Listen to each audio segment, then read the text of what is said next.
Okay. My name is Harry Noller. It's my pleasure to welcome you to today's collaborative RNA seminar coming from the Center for Molecular Biology of RNA at the University of California at Santa Cruz. Our center was founded 32 years ago, and I believe was the very first RNA center.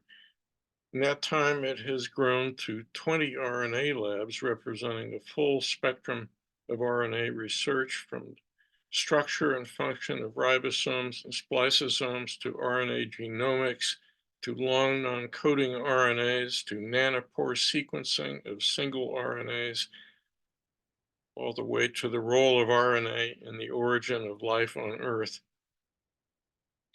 Today, we have two exciting talks on RNA topics that we would not have even imagined a decade ago. First, Upasna Sharma will describe the involvement of small RNAs in the determination of epigenetic inheritance. And then Daniel Kim will describe how RNA in our blood can be used as a non-invasive biopsy for very early detection of cancer. So it's my pleasure to introduce Dr. Sharma, whose talk will be Sperm Small RNA-Mediated Intergenerational Epigenetic Inheritance.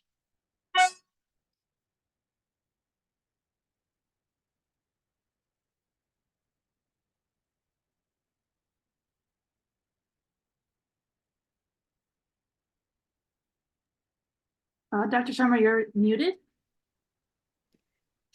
Okay, thank you, Harry, for that introduction, and I'll quickly share my slides so we can get started.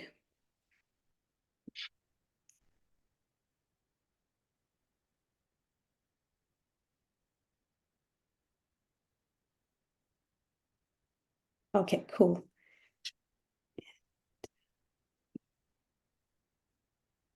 Okay, so hello, everyone, and thank you for the introduction from Harry and for the RNA Society for organizing these seminars. I think these have been wonderful seminars. And thanks to all those who have tuned in today. So as Harry mentioned, our lab is interested in studying small RNA-mediated intergenerational epigenetic inheritance. So what is epigenetic inheritance? Epigenetic inheritance can be defined as inheritance of phenotypic changes in the absence of changes in the underlying DNA sequence. So for instance, an epithelial cell and a neuron in our body are genetically identical, but they maintain their distinct cell states via epigenetic gene regulation. And these distinct cell states are then inherited when the cell divides, so that an epithelial cell will divide into two epithelial cells and not turn into a neuron, for instance. And decades of work from various labs have identified the key mechanisms for epigenetic gene regulation, and these include histone modifications and histone variants, DNA methylation, and non-coding RNAs, both long and small non-coding RNAs. For the purpose of today's talk, I'll be focusing on small non-coding RNAs. So the example of the epithelial cell dividing to make two epithelial cells, so that is an example of epigenetic inheritance during mitosis. However, this is not how we divide. So for epigenetic inheritance to take place in multicellular organisms, this information has to make it to the gametes, which would be sperm in males and eggs in females, maintained throughout the process of gametogenesis, delivered to the embryo at the time of fertilization, go through another round of reprogramming, and the process of development to finally give rise to a phenotype in the next generation. So clearly, this is more complicated than mitotic epigenetic inheritance. Nonetheless, there are examples of such inheritance taking place. For instance, RNA-mediated transgenerational inheritance that is observed in worms.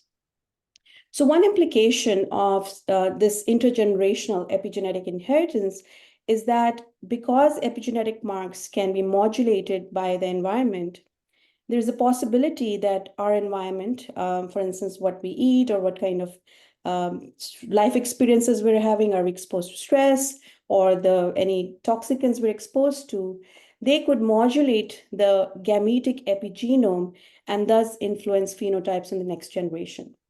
Indeed, there is now growing evidence from worms to humans that such phenomena takes place, where ancestral environment can modulate the phenotypes of the descendants. Some of the earliest studies came in rodent models from Dr. Oliver Rando's lab at UMass Medical School, which is where I did my postdoctoral training.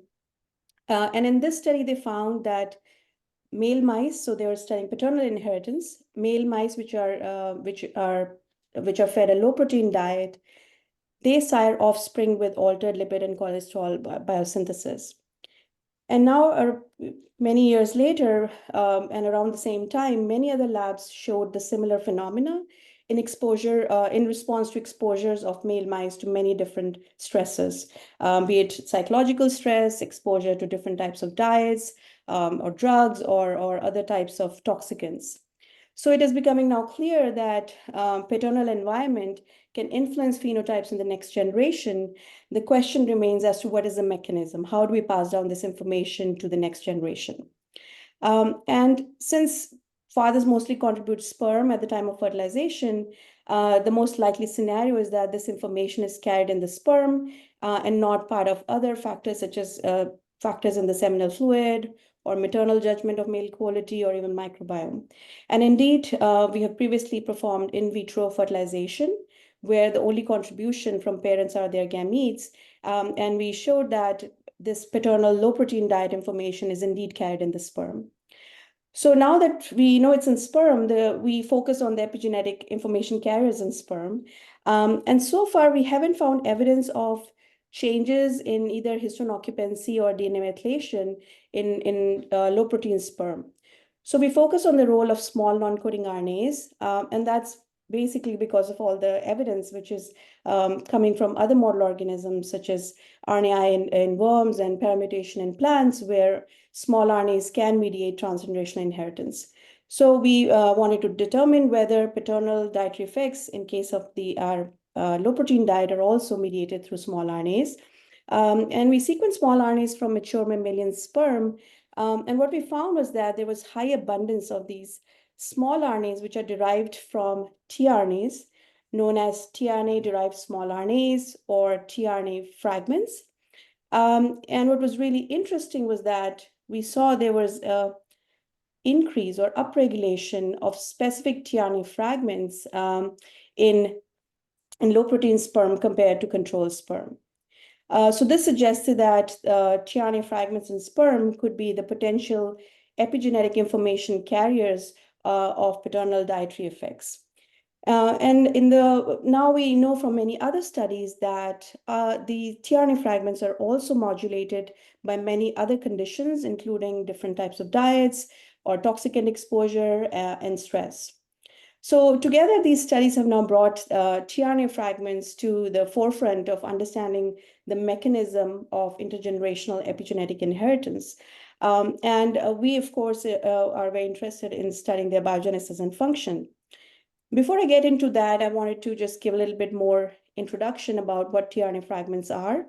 So tRNA fragments, as I mentioned, are cleavage products of mature tRNAs. They can be also derived from pre-tRNAs. And as you can see, a single tRNA can generate a variety of different tRNA fragments depending on where the cleavage takes place. And functionally, depending on the tRNA fragment being studied and the biological context, tRNA fragments have been shown to regulate gene expression at transcriptional, post-transcription, and also translational level. So the mechanism depends on which tRNA fragment we're investigating. So we were very interested in studying their function in intergenerational epigenetic inheritance. And the first question which we wanted to address was, when are these tRNA fragments becoming abundant in mature sperm? So as you all know, that spermatogenesis takes place in the testes, where sperm go from spermatogonium to mature spermatozoa. And after this, the sperm enter this long convoluted tubule known as the epididymis. And this is where sperm, at least in mice, for instance, they spend 2 weeks here. And this is where sperm become motile and fertile. So this is a very essential part of male fertility and to make fertile sperm. So there's the proximal region known as the caput and the distal region known as cauda. So cauda is where the mature sperm is stored.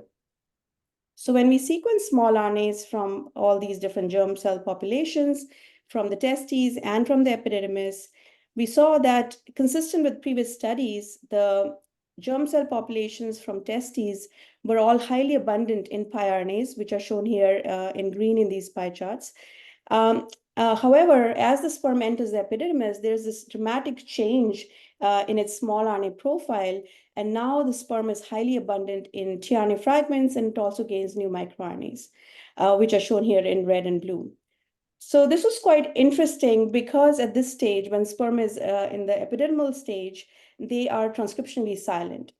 So which means they're not making any new RNA, and raises the question of where are these new RNAs, the new small RNAs which are gained by sperm, where are these coming from?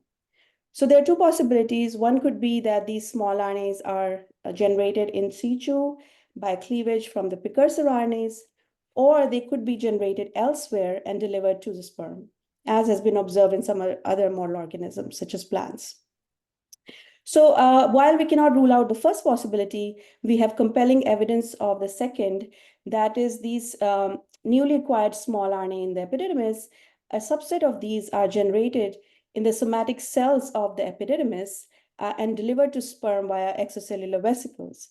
And so here I'm basically, since all of this is published work, I am summarizing here what we have found and what we current model is as to how small RNA payload changes during epididymal maturation.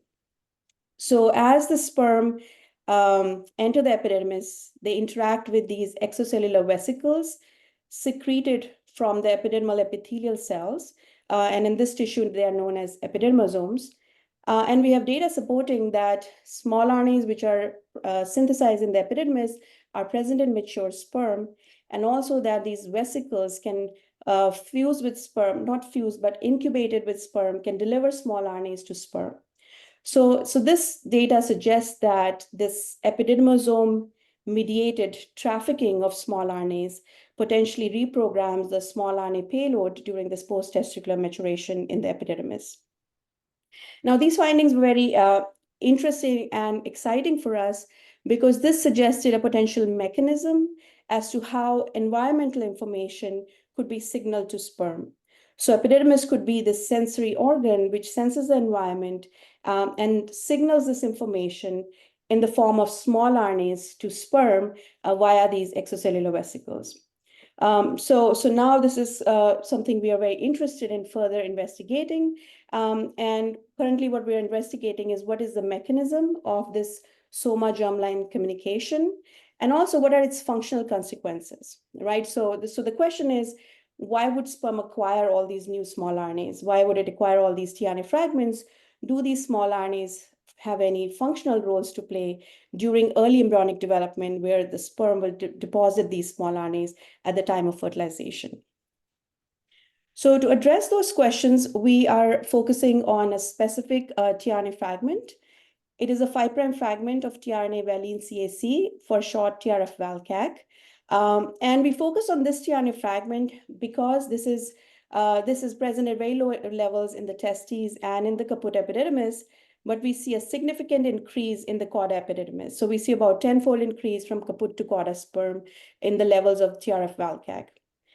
Furthermore, this tRNA fragment is also delivered to the sperm via epididymosomes, as our in vitro reconstitution assays showed that caput sperm incubated with cauda sperm, when reconstituted, showed an increase in the levels of TRF-valcac. So now we're investigating how this tRNA-valcac is delivered from epididymis to sperm, at what roles does it play. And before I get into the experiments, I wanted to give a big shout out to Simeon Liu, a graduate student in my lab, who's an outstanding graduate student, and she's done all the work that I'm going to show. So the first question, as I said, we wanted to know is what is the mechanism of delivery of TRF-valcac from epididymis to sperm? And the previous studies have shown a role of RNA binding proteins in the sorting and packaging of sorry, I just saw something in the sorting and packaging of microRNAs into extracellular vesicles. So we reason potentially a similar mechanism could be involved in the process of sorting and packaging of tRNA Valcac fragment into these epidermosomes or the extracellular vesicles, which are secreted from the epidermis. So we pull down all the proteins which interact with TRF-Valcac in the epidermis. And of the top candidates, we focus further on an RNA binding protein called HNRNPA-B. And we focus on this protein because other members of this family have been shown to regulate selective sorting and packaging of microRNAs into extracellular vesicles secreted, for instance, from T cells. So this candidate protein was chosen based on that. We further confirmed the interaction between TRF-Valcac and HRNPA-B. We see that we also detect by Western blot that TRF-Valcac interacts with HRNPA-B. Furthermore, when we pull down RNAs which interact with HRNPA-B, we see enrichment of TRF-Valcac in that as well. So based on this data, we think that TRF-Valcac interacts with HRNPA-B in the epidermis epithelial cells. So the next question we asked whether this interaction of TRF-Valcac and HRNPA-B can regulate the levels of TRF-Valcac in the extracellular vesicles secreted from epidermal epithelial cells. And to do that, we use these epidermal epithelial cells derived from the caput epidermis. We knock down HRNPA-B and then examine the levels of TRF-Valcac in the cells as well as in the EVs secreted from these cells. So as you can see, while we don't see any changes in the levels of TRF-Valcac in the cells where HRNPA-B is knocked down, we do see a decrease in the levels of TRF-Valcac in EVs secreted from those cells. And here are the log-fold changes. So this suggests that HRNPA-B does regulate levels of TRF-Valcac in the EVs, which are secreted from epidermal epithelial cells, and suggested what could be going on in vivo. So what we think could be going on in vivo is that TRF-Valcac interacts with HRNPA-B, and this allows loading of this tRNA fragment into the epidermosomes, which can then deliver it to sperm. And so we're currently working in the lab to test this more directly. I think that would be very interesting to know if an RNA binding protein plays a role in regulating the levels of this TRF-Valcac in sperm. So finding insights into how TRF-Valcac is delivered from epidermis to sperm, the next question for us was, what are the functional consequences of this gain of TRF-Valcac? So does it play any role during early embryonic development? And to do that, we inhibited TRF-Valcac in zygotes and allowed those to grow until the 2-cell stage and then examined transcriptomic changes. So how we did these experiments, we did in vitro fertilization to get zygotes, and these were then injected with either an antisense LNA-containing antisense oligo against TRF-Valcac or a control oligo. These embryos were then allowed to go to 2-cell stage. And during this injection, we also injected a GFP-tagged histone mRNA to allow us to identify those embryos which were successfully injected. So we collected these embryos and then performed single embryo mRNA sequencing. So what do we see here? So we found that indeed the two sets of embryos segregate, cluster separately. And indeed we did see that about 500 different transcripts were differentially expressed in TRF-Valcac inhibited embryos. So what were these transcripts? So we ran gene ontology enrichment analysis. And interestingly, we found that the genes which were differentially expressed in TRF-Valcac inhibited embryos were overrepresented in pathways of cell cycle and also mRNA processing and splicing. So this was interesting. So when we looked at specific genes which were misregulated, we did find that many of the splicing regulators were misregulated in TRF-Valcac inhibited embryos. So having seen that and some of these are splicing regulators, the next question for us was, does this mean that in these embryos there is some splicing defects? So we performed a global splicing analysis, and indeed we find that there were many different splicing events which were misregulated in the TRF-Valcac inhibited embryos. Majority of these were retained introns and skipped exons, but we also observed other examples, for instance, of alternative last exons. An example of that is this SRSF10, another splicing regulator, where we see that there is a decrease in its transcript abundance.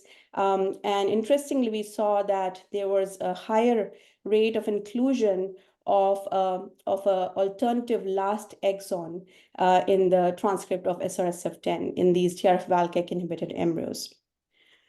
So this was interesting that a tRNA fragment, which is highly abundant in sperm, is regulating early embryonic gene expression, and potentially also we see changes in the alternative splicing as well.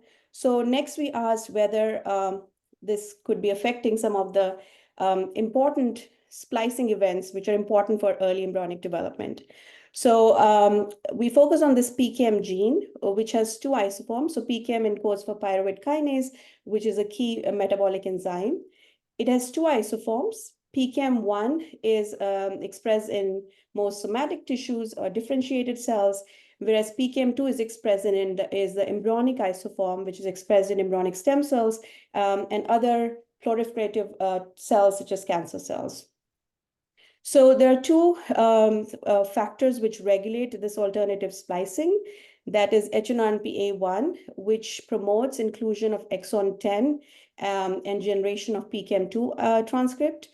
And if in the presence of RBMX, however, there is a shift and RBMX prevents A1, and it promotes inclusion of exon 9, which then results in formation of PKM1 isoform. So what we found interestingly in our data set was that this HRNPA1 was downregulated, whereas RBMX was upregulated in TRF-Valcac inhibited embryos. So this suggested maybe in these embryos, there is a shift towards formation of more PKM1 isoform. So we wanted to test that.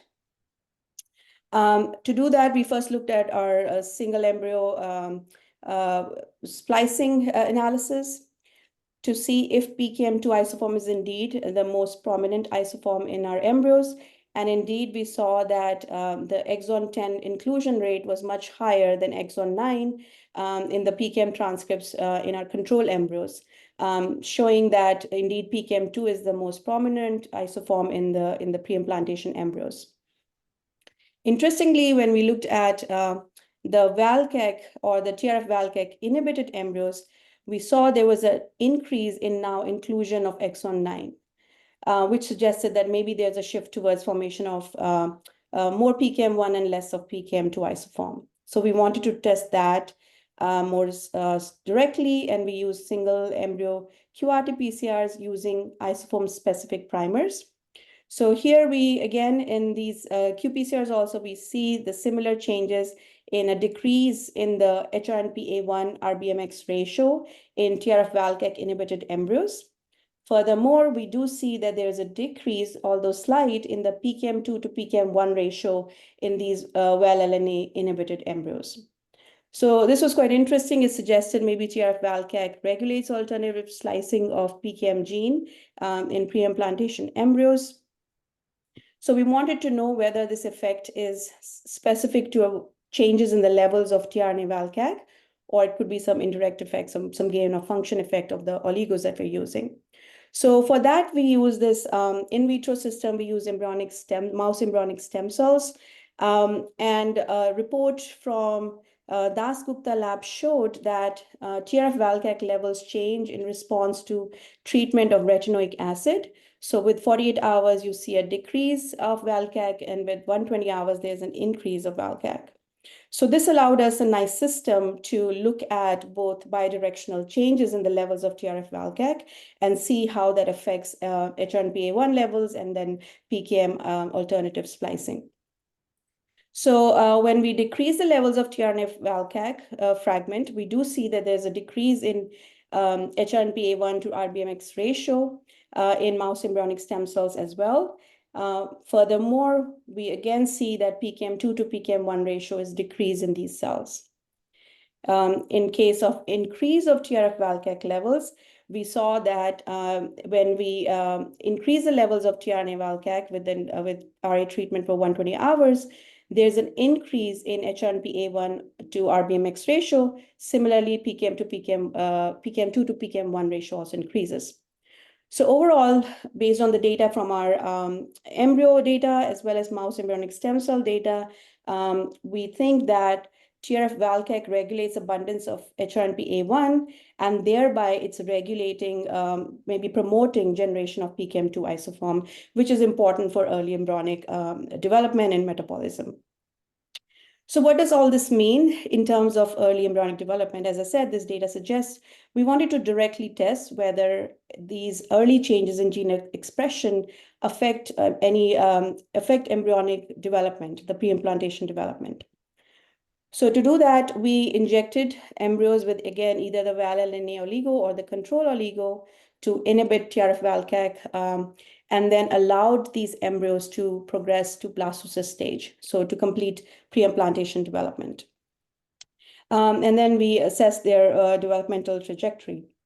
So interestingly, what we found was that the embryos where we inhibited TRF-VALCAC, they showed greater percentage of embryos being stuck at one cell stage. So they could not complete the first cleavage. As shown here, only few of the embryos reached the 2-cell stage, whereas majority of the control embryos reached the 2-cell stage. Furthermore, these early changes were persistent until the blastocyst stage, where the control LNA embryos, majority of them reached the blastocyst stage, but only 60% of them reached the blastocyst stage in the TRF-VALCAC inhibited embryos. So this was quite interesting. And now what we think is going on, this is our current model of how this small RNAs could be generated and what functions it carries out. So we think that in the epididymis, TRF-VALCAC interacts with HRNPA-B, gets loaded into epididymosomes to be delivered to the sperm, which then deposits this tRNA fragment to the zygotes, where it can regulate early gene expression and developmental trajectory, which could then affect maybe phenotypes in adulthood, because previous studies have shown this pre-implantation development is very important for proper metabolic phenotypes in the adulthood. Any misregulation during pre-implantation development can lead to metabolic phenotypes or metabolic disruption in the adulthood. So this is our current model. There are, of course, many important questions which still remain unanswered and which we are currently working on. And this is the full kind of broader model of how RNA-mediated intergenerational epigenetic inheritance takes place. And with that, I would like to thank all the members of my lab. I'm very lucky to work with some amazing scientists. And a big thank you to Simeon Liu, May, for doing this, all the TRF-VALCAC work. And thanks to our collaborators and funding agencies. And I'm happy to take any questions now.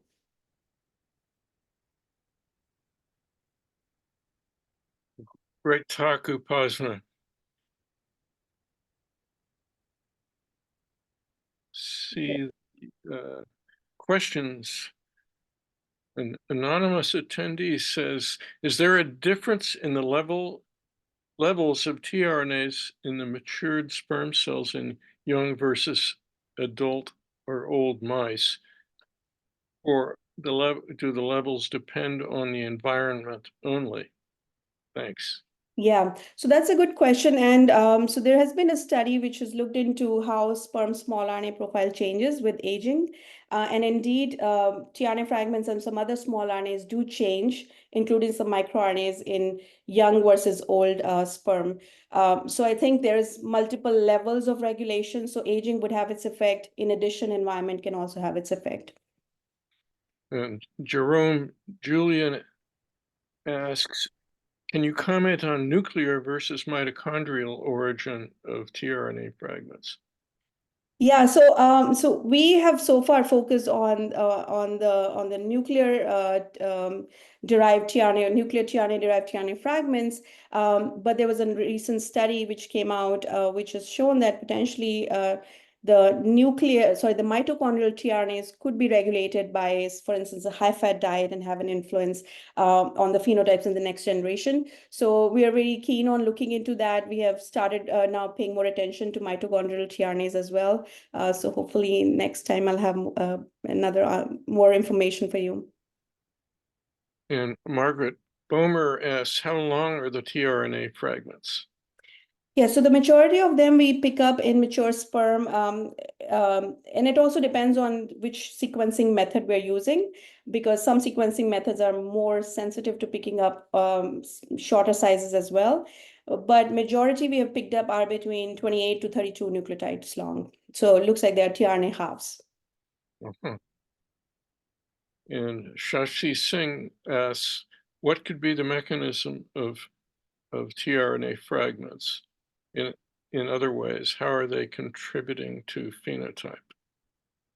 Right. So this is kind of, which is, I think, the big black box still for us to understand how changes in sperm small RNAs, which could affect early embryonic gene expression, but how does that lead to metabolic phenotypes in the adulthood, right? So if we expose animals to, let's say, different conditions, we usually see the phenotype in the offspring is a metabolic disruption.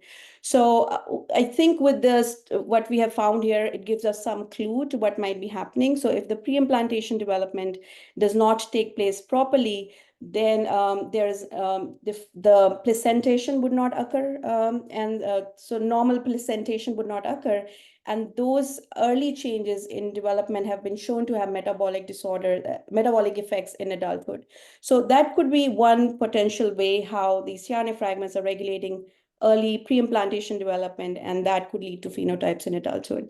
But we need to, do more. It's still more speculative at this point, and we need to do more studies to test that.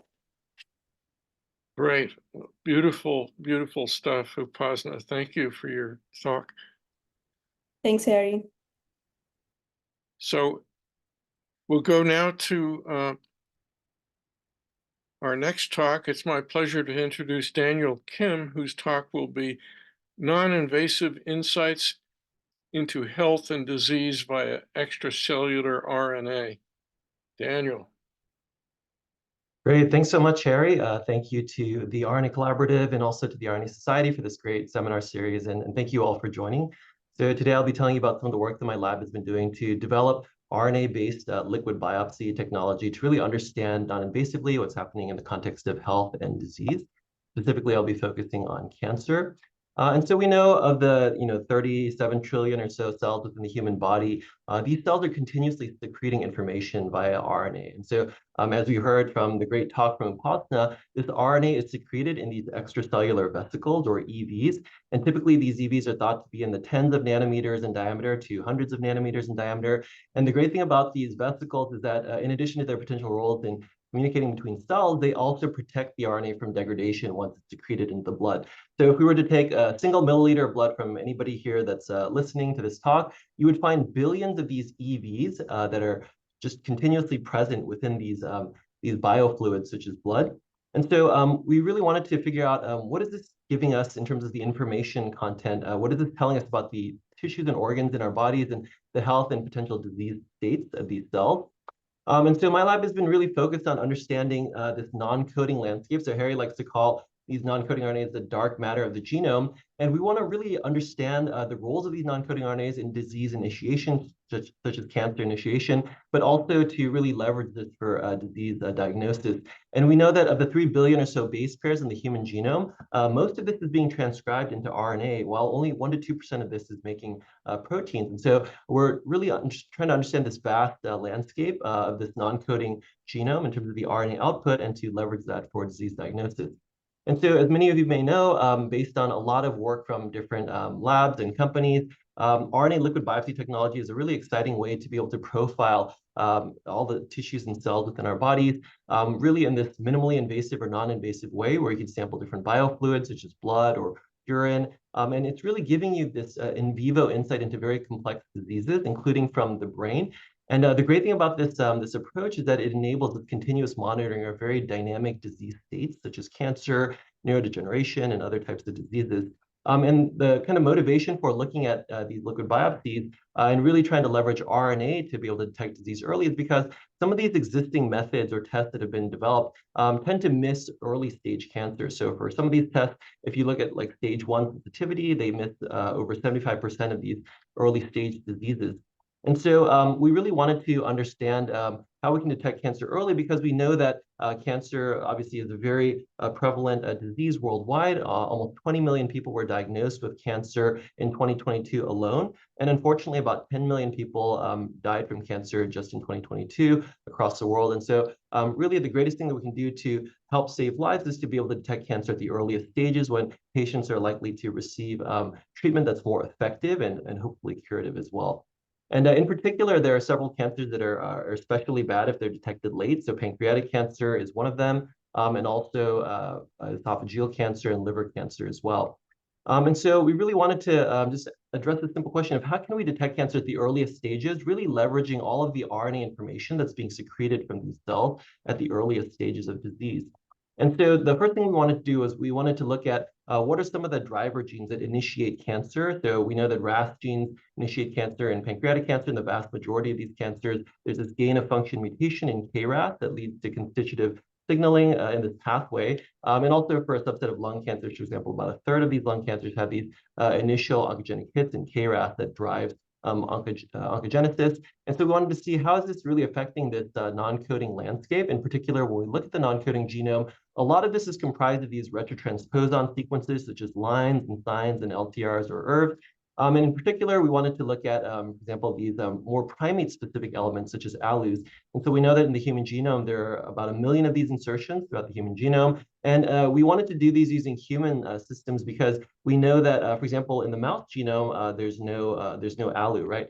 And so we wanted to see for these primate-specific insertions, how are they changing and responding to this initial oncogenic mutation? And the great thing about these repeat elements is that when they're transcribed, they're also polyadenylated. So when we do RNA sequencing, we detect all of these retrotransposon-derived repetitive RNA signals as well. And so we did the study that was published a few years ago where we took human lung cells, we introduced a mutation in KRAS. This is done in collaboration with my RNA Center colleague, Angela Brooks's lab. And so if you take these cells and implant them in mice, they form tumors. If you look at the control cells that just have the lentivirus backbone, they don't form tumors. And so we just took the cell culture media from these cells and looked at the extracellular vesicles that were being secreted. So here what I'm just showing you is the size distribution plot of the EVs. So in the control cells that don't have mutant KRAS, you can see there's kind of a nice sharp peak around 196 nanometers in diameter. Whereas when you introduce this mutation in KRAS, you can see much more heterogeneity in the size of these EVs. And then when you profile the RNA that's being preferentially secreted in these mutant KRAS cells, you can see that there are a lot of retrotransposon-derived RNAs that are being preferentially secreted from these cells. And so just to kind of summarize some work that we published a while ago, where we looked at these lung cells with this mutation in KRAS, we were able to see that there was this global downregulation of these Crab zinc finger genes that normally repress these transposable elements. And then there was this upregulation of these TE-derived non-coding RNAs that were, again, being preferentially secreted in these extracellular vesicles. So due to this kind of interesting observation in vitro, we wanted to see, can we also do this in patients and detect early signals of cancer using, for example, blood? So we developed this platform, which we call CompleteSeq. This is an RNA liquid biopsy platform where we can take a tube of blood and we can isolate the EVs that contain these cell-free RNAs or extracellular RNAs.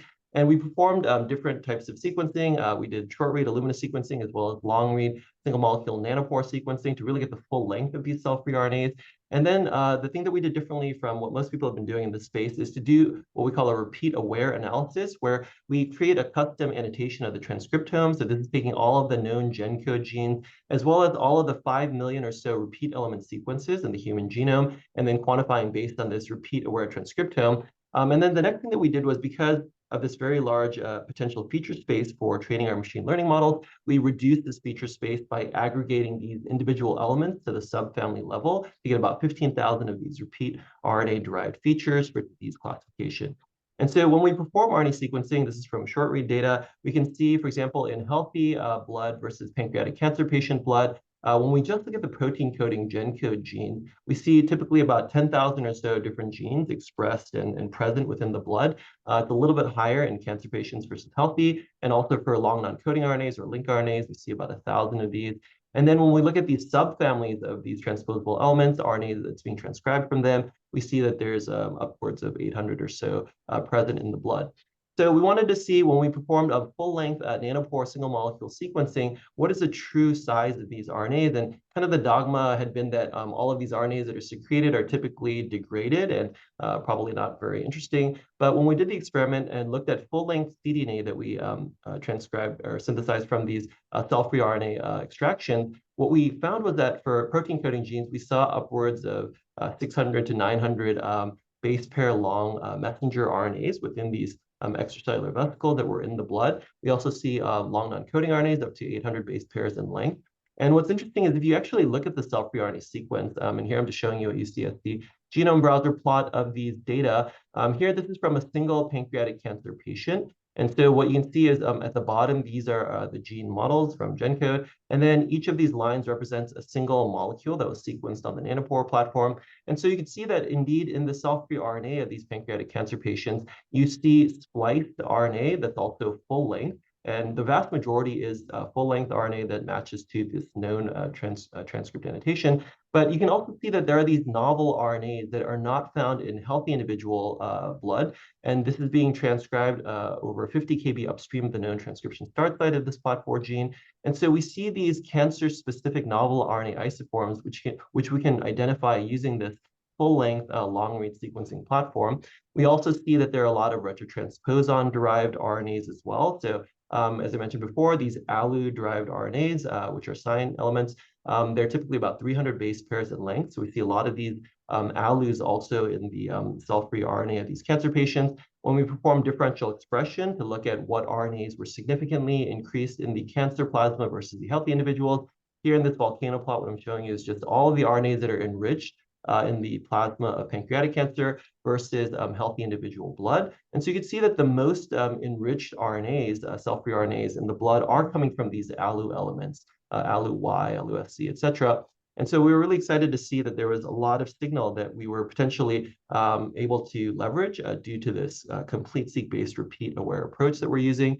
And so we wanted to see how generalizable is this to other types of cancers. We looked at, for example, data from liver cancer as well as esophageal cancer. And so here you can see on the right, these are, again, all of the RNAs that are significantly enriched in the liver cancer patient blood versus in healthy individuals. And then here for esophageal cancer as well. And so we took, again, these repeat RNA signatures and we incorporated them into our machine learning models. And so here, what you can see is two different models that we trained using what we call a repeat naive approach. So this is just using the GenCode genes, so quantification from the GenCode genes that we see in the cell-free RNA, and then models that are trained using this repeat aware approach, which again brings in these repeat element-derived RNAs as additional features. So you can see that both for liver cancer as well as for esophageal cancer, these models perform better when you have these repeat-derived features.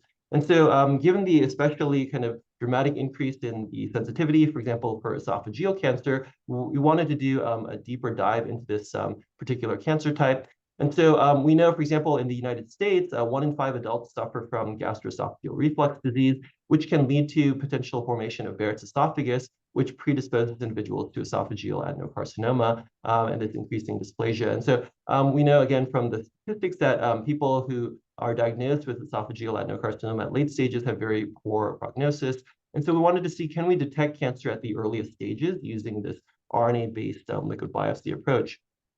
So to do so, we collaborated with Rebecca Fitzgerald's lab at the University of Cambridge. And so they have a really great study called the OCCAM study, where they've recruited about 3,000 patients across the UK to identify individuals who have reflux disease, who've been diagnosed with either Barrett's or high-grade dysplasia or esophageal adenocarcinoma, to collect both tissue and blood from these individuals. So they were kind enough to send us some blood samples from these patients. And so again, we performed this complete-seq-based RNA liquid biopsy, where we're taking plasma from these patients, isolating the cell-free RNA, performing, in this case, both short-read and long-read RNA sequencing, and again, doing this repeat-aware analysis to be able to identify what are the signatures of this particular disease. And this was in collaboration with my colleague, Karen Miga's lab, where we did very deep profiling on the Promethean P48. And so what we found that was quite striking is that when we look at all of the cell-free RNAs that we're able to identify based on this long-read full-length cDNA sequencing, we found that there were over 280,000 novel unannotated cell-free RNA transcripts within these individuals. And so you can see, for example, for cancer patients, we see significantly more of these novel unannotated cell-free RNAs, whereas for these gen-code annotated RNAs, such as protein coding genes, again, we see about 10,000 or so, both in cancer and in healthy individuals. And for these other gen-code biotypes as well, such as link RNAs, pseudogenes, et cetera, we also see roughly around 10,000 or so. And so we wanted to really understand what's happening with these novel unannotated transcripts and how can we use that for looking at cancer-specific signals. And so when we looked at, for example, the size distribution of these cell-free RNAs, again, doing full-length cDNA sequencing on the Nanopore platform, here what I'm showing you is the healthy control individuals. So this is, again, Nanopore sequencing from cell-free RNA in the blood. So you can see that they kind of taper off right at about 1,000 base pairs in length. We're not really sure if this is reflecting biological kind of size or technical limitations in terms of the RT and how processive it is. But one thing that we did see is that when we looked at the cancer samples, which were again treated in the same manner, we see that there's a slight shift towards smaller cell-free RNAs. So we performed some statistical tests to see if there was a difference in the distribution. And we can see indeed that in the cancer patients, the cell-free RNAs tend to be a little bit smaller. We're not really sure mechanistically why this may be the case, but this could be potentially an additional feature for potentially RNA fragmentomics-based diagnosis as well. And so when we performed differential expression using the Nanopore data, what we saw is that, again, in the esophageal cancer patients versus the healthy individuals, there were these mitochondria-related genes that were significantly enriched in these cancer patient plasma samples. And then given the fact that we were only looking at a few dozen of these patient samples for this initial pilot, we wanted to look at a much larger set of data to see what is the true kind of cancer-specific signal that we're seeing. So what we did was we took all of the known RNA-seq data from the Cancer Genome Atlas. This is over 11,000 different patients across 33 different tumor types, as well as all of the healthy tissue that's been sequenced from the GTEx consortium. This is about an additional 15,000 or so samples from patients. What we did was we did a differential expression between all of the esophageal cancer tissue RNA-seq data versus everything else that we could get our hands on. And so we see that there is this esophageal cancer specific signature on the right versus everything in these other tissues on the left. And then here in green, you can see that there are a lot of these repeat RNAs as well that are enriched in these cancer patients. And so what we think we're able to do now is to take this tissue level RNA-seq data and then deconvolve the signal that's coming from the blood as well. And so just to give you a sense of what this Nanopore data kind of looks like for a lot of these esophageal cancer patients, here what I'm showing you is just again a UC Santa Cruz genome browser plot of a link RNA where there are 5 different annotated isoforms of this link.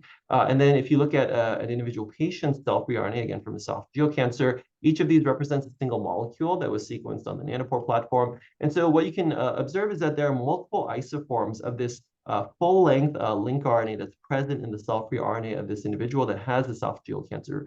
And you can again see the heterogeneity of this transcriptome.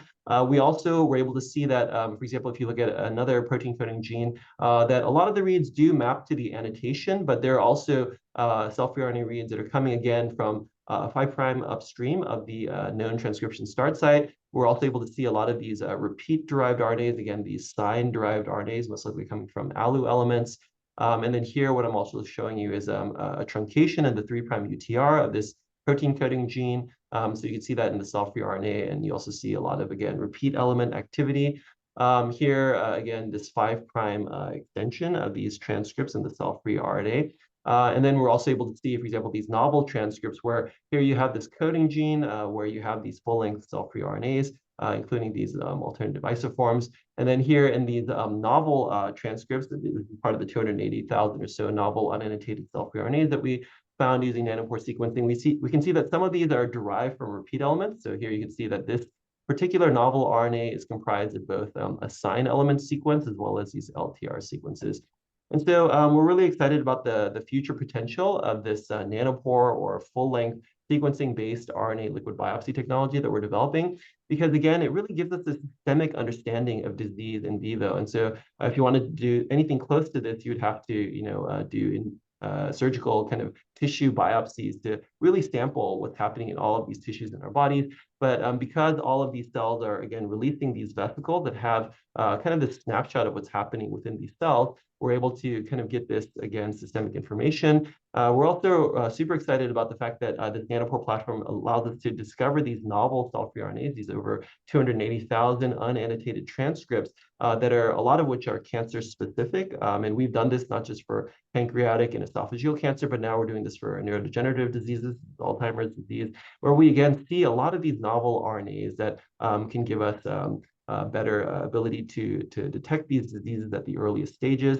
And then we're also trying to do this in a more equitable manner. So we know that there are these handheld sequencers that you can take to these remote or resource-limited settings where, in theory, we could collect blood, sequence it in real time, and potentially be able to diagnose diseases such as cancer.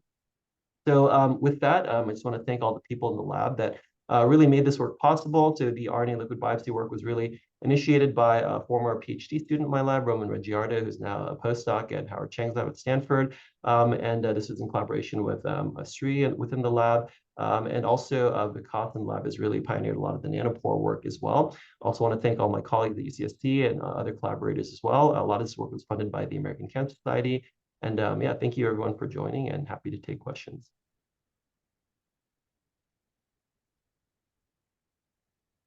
Beautiful.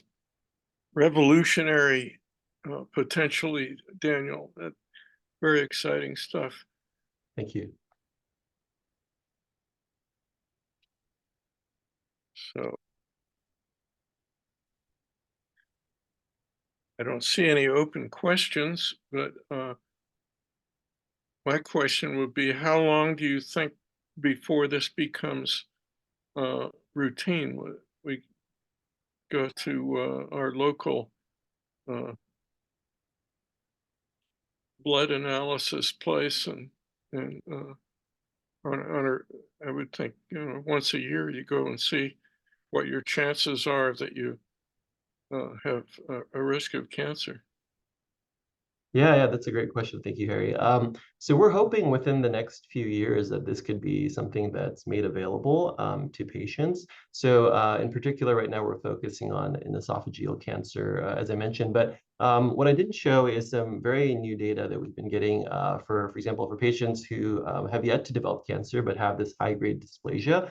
And what we can see is that if you take these novel RNAs that we're isolating from the blood of these individuals who have this kind of pre-cancer state, we're also able to detect that condition within these individuals with almost 100% sensitivity. And so we're really excited about the potential to detect kind of these pre-malignant stages that predispose you to cancer. And if there's a way that you could potentially treat these patients with some sort of small molecule, maybe, or just even some kind of more invasive procedures, could we even prevent the formation of cancer? And so in terms of being able to do multi-cancer early detection, we've looked at this for about half a dozen cancers, but we would really need to expand this to dozens of additional cancer types. But yeah, we're excited to really develop this and hopefully bring it to the clinic in the next couple of years in partnership with companies that may be interested in also kind of commercializing this. There's a question from an anonymous attendee. Are you mapping the transposon long RNA reads in a location-specific manner? Otherwise, it seems the mapping data you showed cannot distinguish the locations. Yeah, that's a great question, and that's actually true. So at least for the short read data, we're not able to do locus-specific mapping. And also we're aggregating the signal to the subfamily level. So we're not so much concerned about the locus level kind of quantification. We want to see kind of in aggregate how these subfamilies are being turned on within the context of disease. So yeah. But for the long read data, we're trying to see if that helps with locus-specific mapping. Great. Christian Ortiz asked, how prominently do satellite RNAs appear? Yeah, so we haven't really seen much satellite RNA signal, but we're very interested in looking at satellite RNA. So one thing that we're trying to do with Karen Miga's lab is to really look at kind of their telomere to telomere builds of the human genome, where they have a lot of information about the satellite repeats. So to kind of map our data to the T to T genome as well. Great. Well, I had a quick question. Yes, so I'm kind of thinking about what do you think are, it's great for cancer detection, but thinking about like function of these extracellular RNA, anything, like why would cells be secreting? Is it for signaling or, yeah, if you can just talk a little bit about that. Yeah, that's a great question. And I think, it's a pretty hot area trying to figure out the functions of these extracellular RNAs. So what we did notice, at least for our in vitro models, is that when there was this aberrant upregulation of these repeat RNAs, which are again, preferentially being secreted in these vesicles, there was this kind of interferon-stimulated gene upregulation. So one thing that we've been trying to do is to take these vesicles that have this very strong, tRNA signal, and then just adding them to cell cultures that don't have this mutation in KRAS to see if there is some sort of inflammatory effect within these cells. So yeah, definitely we're trying to figure out what their potential functions are as well. anonymous attendees ask, how would you control for natural variations in RNA levels between patients? Yeah, that's a great question. I mean, we really need to sample much larger cohorts to really begin to understand the full kind of extent of that variation. So what we're hoping to do is to kind of have this large cohort of healthy individual plasma samples to get this really nice baseline of what is like typical in terms of cell-free RNA levels. What we did see for a handful of the samples that we have looked at is that they tend to have less repetitive RNA, and also for some of these novel transcripts, we don't see them at all in healthy individuals. So there is kind of this kind of clean signal that's only found within cancer patients, both at the repeat RNA level and also at these novel transcripts as well.